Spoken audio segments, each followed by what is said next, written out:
Some people treat your presence like it's guaranteed your time, like it's disposable, and your kindness like it's infinite.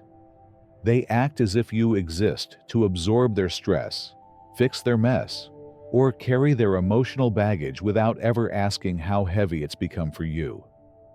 And the moment you set a boundary, they look at you like you've changed. When the truth is, you've just woken up. The harsh reality is this: many people don't recognize how deeply they're being drained until the damage is already done.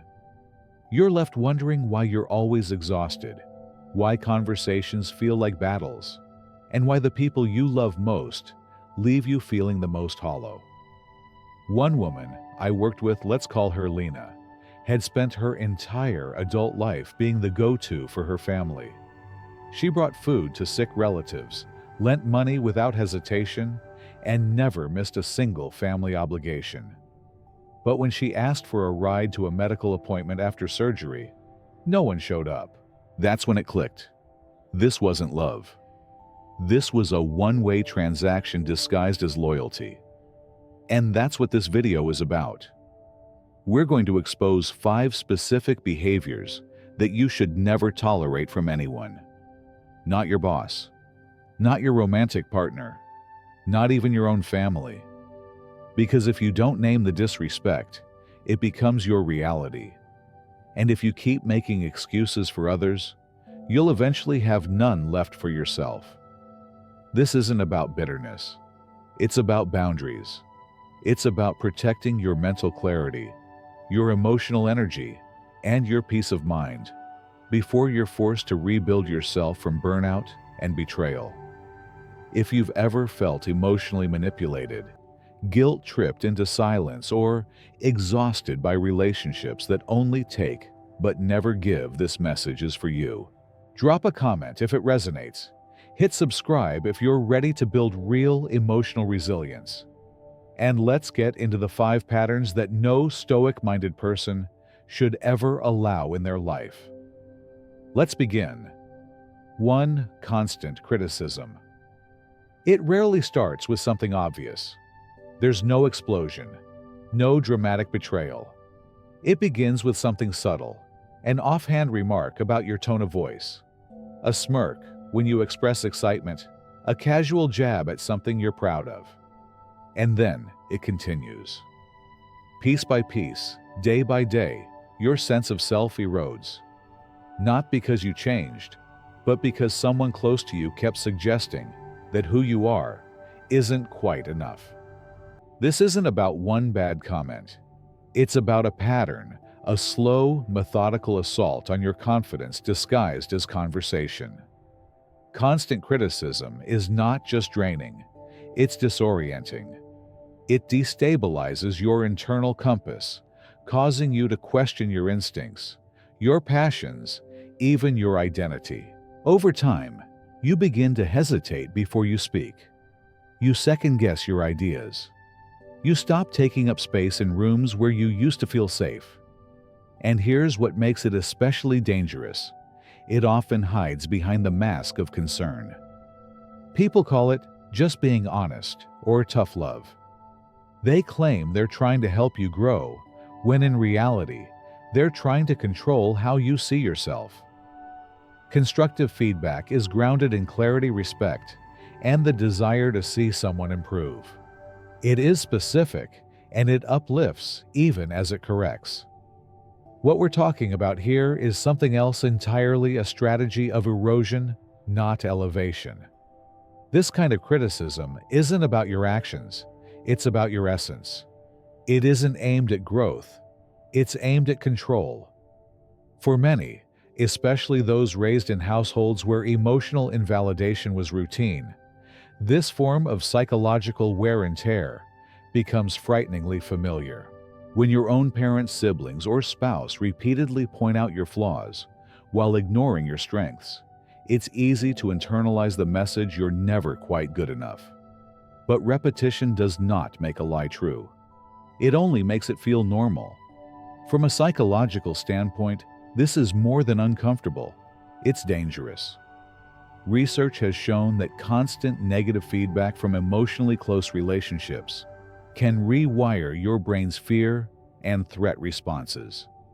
You begin to anticipate rejection where none exists. You hold back from expressing yourself, not because you lack ideas, but because you expect to be dismissed. What was once confidence is now self-censorship. In family settings, this shows up as endless comparison. Why can't you be more like your cousin, your sister, your father? In the workplace, it's the supervisor who nitpicks every move, but never acknowledges progress. In relationships, it's the partner who cloaks their contempt in sarcasm, calling it just jokes. But there's nothing accidental about this. Whether intentional or habitual, these patterns are deeply damaging. The Stoics believed in truth, not tolerance of quiet harm. They held that a life of virtue requires discernment, self-respect, and the courage to guard your peace. As Epictetus reminds us, we may not control others' behavior, but we are always responsible for what we allow. And allowing constant criticism is not humility, it's self-abandonment. So what should you do when you recognize this behavior in your life? First, trust your discomfort. That tightening in your chest, the dread before a conversation, the emotional exhaustion that follows an interaction. These are not coincidences. They are signals. Your body knows what your mind may have rationalized for too long. Responding doesn't always mean confrontation. Sometimes it means changing the subject. Sometimes it means excusing yourself sooner than usual. And sometimes it means making the hard decision to step back or step away entirely. Whatever the response, it begins with this truth: you are not obligated to tolerate what depletes you. You weren't born with self-doubt. Someone planted it. And like any false belief, it can be uprooted. Constant criticism is not a sign of love. It is not a pathway to growth. It is a red flag. And the moment you stop absorbing it as truth, you begin rebuilding the inner stability that someone else tried to shake. You begin speaking again, not to defend yourself, but to declare that you no longer accept anything less than respect. That's not weakness. That's self-mastery. That's the Stoic way. 2 boundary violations. She told me it started with kindness. Her son had a spare key, just in case of emergencies. That's what she believed. But soon, he was using it like a pass. He'd show up unannounced, walk through her front door without knocking, sit silently in the living room while she showered, nap on the couch, and act like nothing about this was strange. The day she asked him to stop to respect her privacy, he laughed, said she was paranoid, too sensitive, and that he was just checking in. The next day, it happened again. That moment, that quiet question she asked me, "Why do I feel guilty for wanting space in my own home?" was a turning point. Not just for her, but for anyone who's ever been made to feel ashamed for asking others to respect their basic boundaries. This is boundary violation, plain and simple. It's not about helping. It's about control wrapped in familiarity. And it is the second behavior no one, no matter their title or ties to you, should ever be allowed to get away with. When someone repeatedly disregards your clearly expressed needs and makes you feel like the unreasonable one, it's not confusion. It's manipulation. It implies that your sense of safety, comfort, and autonomy are up for debate, optional, rather than fundamental. Boundaries are not barriers of hostility. They are frameworks of self-respect. They define the edges of our emotional, physical, and mental well-being. Whether it's needing a heads up before visitors arrive, requesting that painful subjects stay off the dinner table, or wanting digital privacy in a relationship, none of these requests are too much. And yet boundary violators have a way of making you feel like they are. Some people cross boundaries out of ignorance. They were raised in environments where closeness meant total access, where independence was mistaken for distance, and where emotional enmeshment was normalized. They don't see boundaries because they never had any themselves. But there's another kind, the one that understands exactly what they're doing. They push gently at first. They test the edge.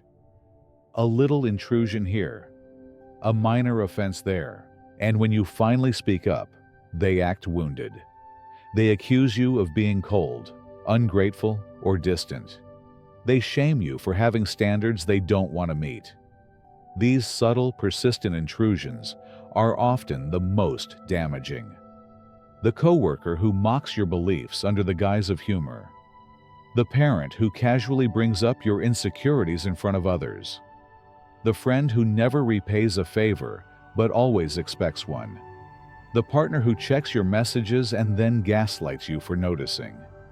Each act might seem small in isolation, but over time they compound. You start questioning whether your needs are legitimate. You begin hesitating before asking for space. You shrink just enough not to make waves. And eventually, you stop believing that your time, your peace, or your privacy truly belongs to you. From the Stoic perspective, this erosion of boundaries is not just inconvenient, it's dangerous. The Stoics taught that freedom begins within. Epictetus reminded us that no one has power over your mind, unless you grant it. But our outer world, our space, our energy, our decisions must also be protected with the same vigilance. To govern ourselves well, we must defend what belongs to us. That doesn't mean attacking others. It means speaking with clarity. When someone crosses the line, your response should not be emotional. It should be unshakably clear. Describe the behavior, communicate its impact, define your limit. No guilt, no justifications. You're not rejecting the person, you're reinforcing your worth. But remember, boundaries that are never backed by consequence are merely suggestions. If someone repeatedly disrespects your limits, despite honest conversations, the next step isn't another explanation, it's change. That might mean distancing yourself. It might mean refusing certain interactions. And in some cases, it may mean walking away entirely. The longer you allow repeated violations, the more you train others to treat your boundaries as optional. Real love doesn't ask for access, it offers respect. And anyone who ridicules your standards or resents your limits isn't loving you, they're managing you. So pause and ask yourself, how many times have you tolerated discomfort to avoid conflict? How many moments have you allowed your space to be occupied, your silence to be stolen, your autonomy to be chipped away? That was survival. Now it's time for strength. Your space is yours. Your boundaries are not up for negotiation. And your peace is not something you owe to anyone. It's something you own. Let that be your line, and let no one cross it again. 3. Manipulation and gaslighting. Emotional manipulation doesn't shout. It whispers. It doesn't break doors. Down it quietly rearranges the furniture in your mind until nothing feels where it used to be. And that's what makes it so insidious. Unlike direct attacks, manipulation doesn't hit you, it unravels you.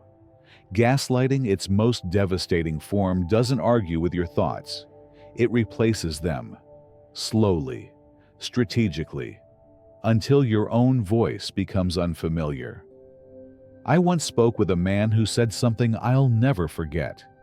I don't know if I'm anxious, or if I'm just finally starting to notice the truth. That's the level of damage this behavior causes. It creates a world where intuition feels like paranoia, where standing your ground feels like overreacting, and where your internal compass, once reliable, is now spinning uncontrollably. Manipulation is not always loud or cruel. Sometimes it wears the mask of concern. It comes disguised as care. It sounds like I'm just trying to help. You're misunderstanding me. You're too emotional. That never happened. These aren't just disagreements. They're calculated phrases designed to erode your certainty. Not all at once, but gradually, like water carving stone, while constant criticism weakens your confidence. Gaslighting does something even more dangerous. It strips you of clarity. You don't just question what you feel, you start wondering whether you're even allowed to feel it. Conversations feel incomplete. Arguments loop in your head long after they're over. You find yourself apologizing without knowing why. And eventually, you start editing yourself just to avoid the tension. This isn't ordinary conflict. It's psychological corrosion. The Stoics warned us that our perception is vulnerable. Marcus Aurelius reminded himself not to be deceived by appearances and to anchor judgment in what is real, not in what is presented. But manipulation distorts that principle. It rewrites events. It spins kindness into control. Over time, you begin to second-guess even the facts. Not because you're weak, but because someone's been steadily rewriting your memory frame by frame. For those who've spent a lifetime relying on logic and composure, this kind of distortion feels especially cruel. Imagine being known for your reason, and then being told again and again that your memory is faulty, your emotions invalid, your reactions overblown. You begin to wonder if you've become too sensitive. But you haven't. You're being gaslit. And here's the trap. The more you try to prove your truth, the deeper you fall into theirs. That's because a manipulator isn't looking for resolution. They're looking for submission. They're not confused. They're in control. Your clarity is the threat. Your truth is the danger. So how do you protect your mind when someone's been living rent-free in it? Stop trying to convince them. The more you explain, the more ammunition they gather. Instead, shift from reaction to reflection. Write things down. Dates, conversations, contradictions. Not to confront them, but to reconnect with what's real. This isn't about building a case against them. It's about building a bridge back to yourself. Reach out to someone neutral, a friend, a therapist, someone who isn't tangled in the dynamic. Let them reflect your reality back to you. When they say, "Yes, that happened," or "That's not normal," something inside you starts to realign. You begin to hear your own voice again and believe it. And then comes the hardest part, drawing the line. Not with screaming, not with drama, with distance, with clarity, with the simple decision, I no longer allow this. Boundaries in the face of gaslighting are not ultimatums, they're exits. You don't need to win the debate. You need to leave the stage. The most terrifying part of being manipulated is not realizing how far you've drifted until your reflection feels unfamiliar. But the moment you begin to trust that uncomfortable feeling, the one that says something isn't right, you begin to reclaim power. Slowly, quietly, strongly. Gaslighting is not a misunderstanding. It's not a difference in opinion. It is a deliberate strategy to control perception, and no one who truly respects you would ever try to dismantle your reality. So if you feel lost, confused, or consistently off balance in someone's presence, listen to that signal. It's not a flaw. It's your clarity trying to return. And when it does, protect it, like your life depends on it, because in many ways it does. Your peace, your truth, your inner voice, these are sacred. And no one, not even someone you love, has the right to silence them. That isn't weakness. That's wisdom. And that's what the Stoics stood for. 4. Dishonesty that destroys trust.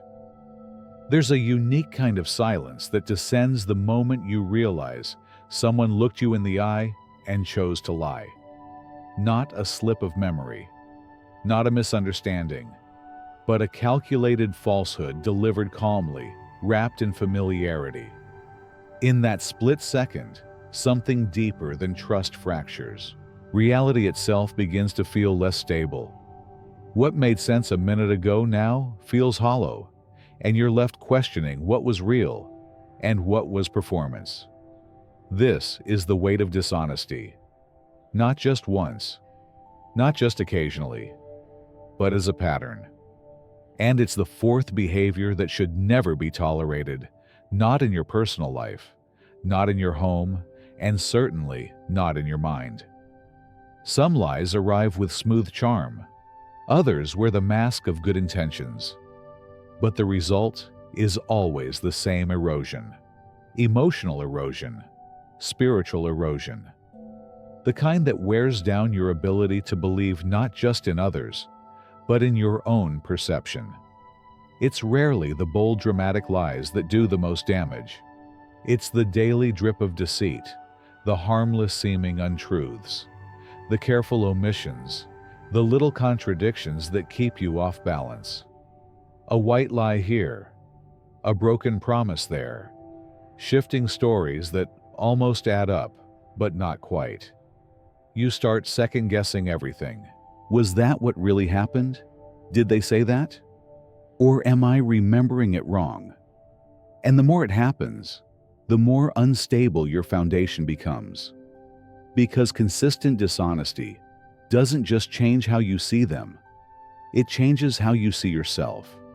You begin to doubt your instincts. You overanalyze your memories. You start apologizing for your expectations, as if asking for honesty is somehow demanding too much. But dishonesty wears more than one disguise. Sometimes it comes as silence, crucial details deliberately left out. Sometimes it's minimization hurts, made to seem trivial, as if your reaction is the problem. At other times, it's deflection. The topic shifted just as you get close to truth.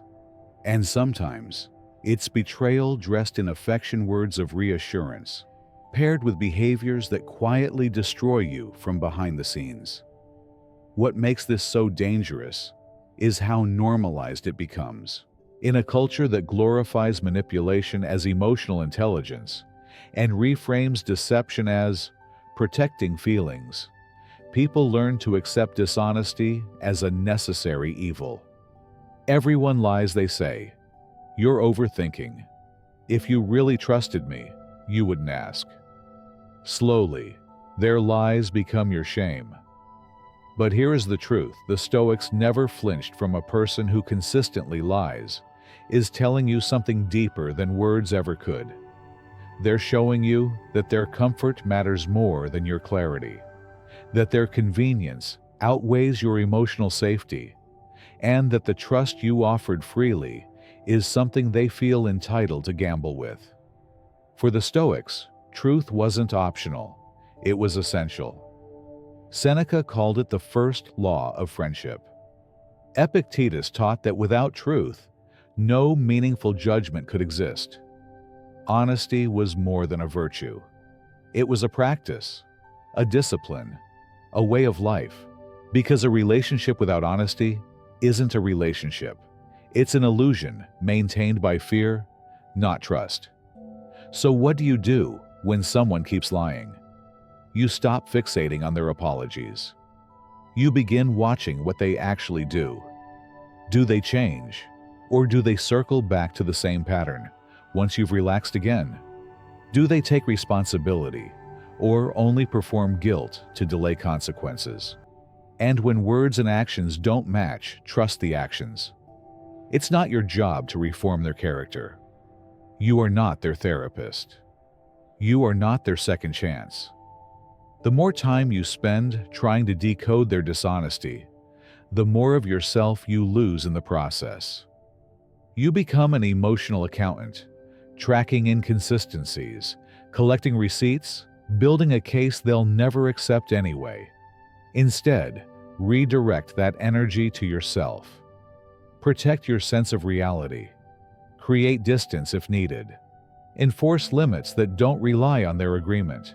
Whether it means changing how you communicate, limiting how much you share, or in some cases walking away entirely, you must respond.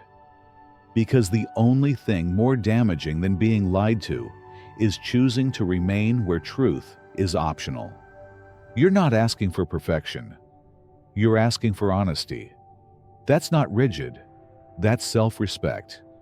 And anyone who repeatedly violates that, no matter how close they are, does not deserve unrestricted access to your heart. Dishonesty doesn't just chip away at trust. It chips away at identity. It makes you doubt the very tools you need to navigate the world: your judgment, your instincts, your emotional memory. Reclaiming those is not just healing, it's survival.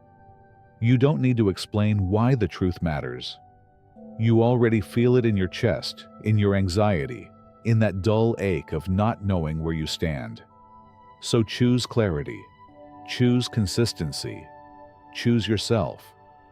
Because truth isn't just a moral ideal, it's a lifeline, and no relationship is worth drowning in lies for. 5. Disrespect disguised as jokes. It often begins in a room full of people. Someone says something that makes everyone laugh except you. It's a joke they claim, a harmless quip, a bit of fun. But as the laughter fades, you're left with a flush of embarrassment, a hollow feeling in your chest, and a sharp realization: the punchline was you. You might force a chuckle, keep your posture straight, pretend it didn't sting. But something inside tightens. Not because you're weak, not because you're too sensitive, but because deep down, you recognize what just happened wasn't humor, it was humiliation. This is the 5th behavior that must never be tolerated: disrespect hidden beneath the guise of jokes, sarcasm, or brutal honesty. It's the socially accepted cruelty that's passed off as personality. And it cuts deeper than most realize because it's disguised as connection, as playfulness, as just being real. I once worked with a man, let's call him Daniel, a quiet, grounded engineer in his 60s. He told me that for most of his life, he let his brother's jokes slide. Comments about his introversion, his divorce, his thinning hair, all delivered with a grin, and followed by, "Lighten up, I'm only teasing." But during one visit in front of Daniel's adult children, his brother joked that Daniel's wife didn't leave, she upgraded. The room went silent. Daniel didn't respond, but something in him shifted. It wasn't just the joke, he told me. It was the decades of being the target, and finally realizing I never laughed, only flinched. That's what these so-called jokes really do. They chip away at your dignity under the pretense of humor. They don't just mock your appearance or decisions, they challenge your right to take yourself seriously. And when you finally protest, you're painted as overdramatic, cold, or joyless. Because in this twisted dynamic, if you don't laugh along, you become the problem. But let's tell the truth, plainly. If the joke only lands one way, it's not comedy. It's cruelty with timing. It's a performance that demands your silence as applause. Even more damaging is when this mockery shows up in its sharpest form, the so-called brutal honesty. The people who claim they're just being honest as they dissect your life, tear at your character, and leave your confidence in pieces. But honesty without empathy is not virtue. It's a weapon. And it's often used by those who can't tolerate their own discomfort unless they project it onto others. From a Stoic perspective, this is the very opposite of how words should be used. Marcus Aurelius urged that our speech be grounded in healing, not harm. Seneca taught that wisdom speaks with purpose, not poison. To say something true is not an excuse to be reckless. Stoicism never meant coldness. It meant clarity with compassion. Truth without care is not truth at all. It's domination, disguised as directness. So how do you respond when someone cloaks their disrespect in humor? You begin by not laughing. That alone is a rebellion. You let the silence speak. You calmly say, "That felt disrespectful." Not with fire, not with tears, with conviction. You don't have to convince them. You don't have to explain your sensitivity. You just have to reclaim your boundary. And if it keeps happening, you respond not with louder words, but with less presence. You create space. You withdraw energy. You take your self-respect and walk it out of rooms where your dignity is considered disposable. Because someone who consistently mocks you, especially when you've told them it hurts, isn't joking. They're asserting control. They're drawing a boundary around what they think you're allowed to feel and punishing you when you don't play along. And if that person is close to you, a friend, a sibling, a spouse, remember this proximity is not permission. Being family doesn't give anyone the right to use your insecurities as entertainment. Love doesn't look like shame served with a smile. And connection doesn't require you to shrink so others can shine. You're allowed to say, "That's not funny." You're allowed to say, "That's not respect." You're allowed to say nothing at all and simply walk away from people who weaponize humor to disguise harm. Because in the end, your dignity is not negotiable. And no relationship, no matter how long or familiar, is worth keeping if it demands that you laugh through your own discomfort. True respect never wears a mask, and neither should you. You've just explored 5 behaviors that should never be excused, not even from those closest to you. Constant criticism, ignored boundaries, manipulation, dishonesty, and disguised disrespect aren't personality traits, they're red flags. Now that you can name them, the real challenge begins. What will you tolerate moving forward? Accepting toxic behavior doesn't make you resilient. It makes you exhausted. Every time you stay silent, you send a message that your peace doesn't matter. But it does. So ask yourself honestly, does this relationship build you up or wear you down? If it drains you more than it supports you, it's not love, it's emotional erosion. Begin small. Set one clear boundary. Say no and mean it. Stop laughing at what hurts. These simple acts are how you reclaim your power and rebuild a life rooted in strength and self-respect. If this resonated, leave a comment, subscribe, and stay connected. Your story might give someone else the courage to finally choose peace. The next video waiting for you is more than just content. It's your next step. You've already faced the truth. Now, keep walking forward.